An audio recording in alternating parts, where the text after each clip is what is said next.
According to my studies, I found out that in several important instances, Muhammad's Sunnah superseded the Quran, and that without knowledge of the Sunnah, the Quran cannot possibly be a guide to its believers. Will you elaborate?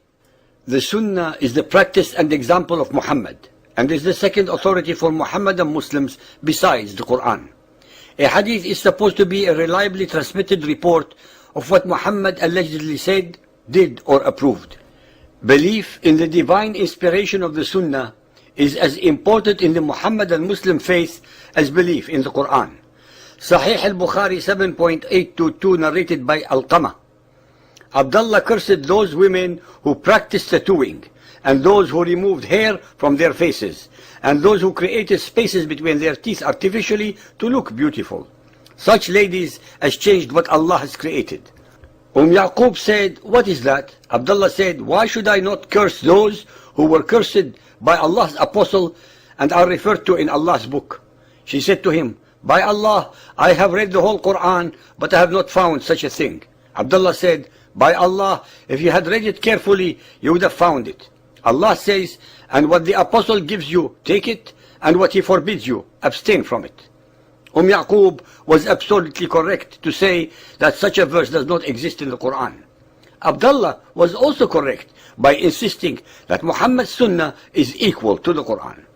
Sahih Bukhari 8.689 narrated by Sa'id ibn Ubadah al-Ansari that he consulted the Prophet about a vow that had been made by his mother who died without fulfilling it.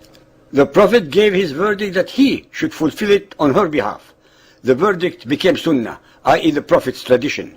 This means that this verdict became part of Sharia law, just like the rules of the Quran, which cannot ever be changed. Sahih Bukhari 8.816 narrated by Ibn Abbas. Umar ibn al-Khattab said, "I'm afraid that after a long time has passed, people may say, we do not find the verses of the rajm, stoning to death, in the holy book, and consequently they may go astray by leaving an obligation that Allah has revealed. Lo, I confirm that the penalty of rajm be inflicted on him who commits illegal sexual intercourse, if he is already married and the crime is proved by witnesses or pregnancy or confession." Sufyan added, "I have memorized this narration in this way." Omar added, "Surely Allah's apostle carried out the penalty of rajm, and so did we after him." Al-Nur 24.2. The woman and the man guilty of adultery or fornication, flog each of them with 100 stripes. Let not compassion move you in their case in a matter prescribed by Allah, if you believe in Allah and the last day. And let a party of the believers witness their punishment.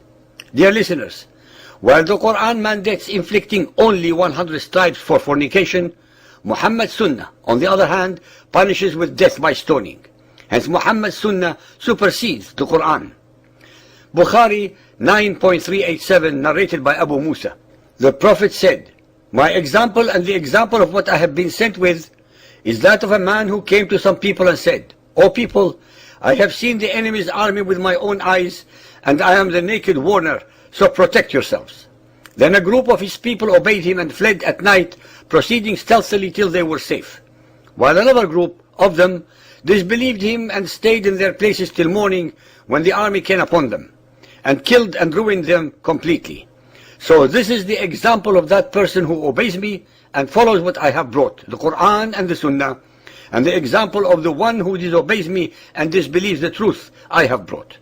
It is abundantly clear from the above that Muhammad made his deeds, sayings and rules equal to Allah's Quran. Al-Isra 17.78.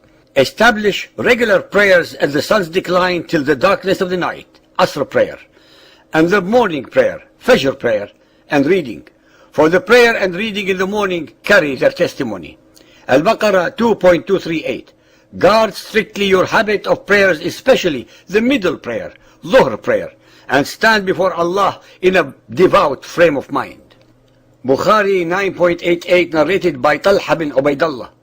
A Bedouin with unkempt hair came to Allah's Apostle and said, "O Allah's Apostle, tell me what Allah has enjoined on me as regards prayers." The Prophet said, "You have to offer perfectly the 5 compulsory prayers in a day and a night of 24 hours.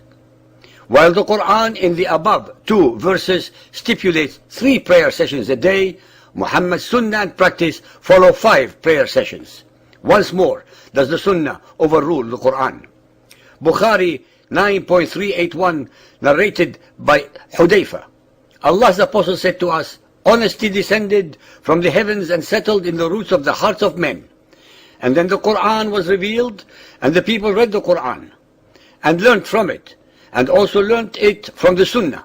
Both Quran and Sunnah strengthened their faithful believers' honesty." Our listeners should be aware that no one in Arabia ever read the Quran while Muhammad was alive, since it was only compiled in book form long after he was dead. This hadith, like tens of thousands of others, is, to put it charitably, in gross error. Bukhari 9.382, narrated by Abdullah. The best speech is Allah's book, Quran. And the best way is the way of Muhammad, his Sunnah. Bukhari 9.415, narrated by Humayd. I heard Muawiyah bin Abi Sufyan delivering a sermon. He said, I heard the Prophet saying, if Allah wants to do a favor to somebody, He bestows on him the gift of understanding the Quran and my Sunnah. The Sunnah of Muhammad is deemed, in the tradition of his followers, as divinely inspired and hence equal to the Quran. That is why the fundamentalist male followers of Muhammad have remained and will continue to remain stuck in the primitive time warp of Muhammad's 7th century. The historical records prove beyond a reasonable doubt that nothing of value, intellectual, spiritual, artistic, scientific, joyful, philosophical, moral, or judicial can ever bloom under fundamentalist Muhammadan Islam.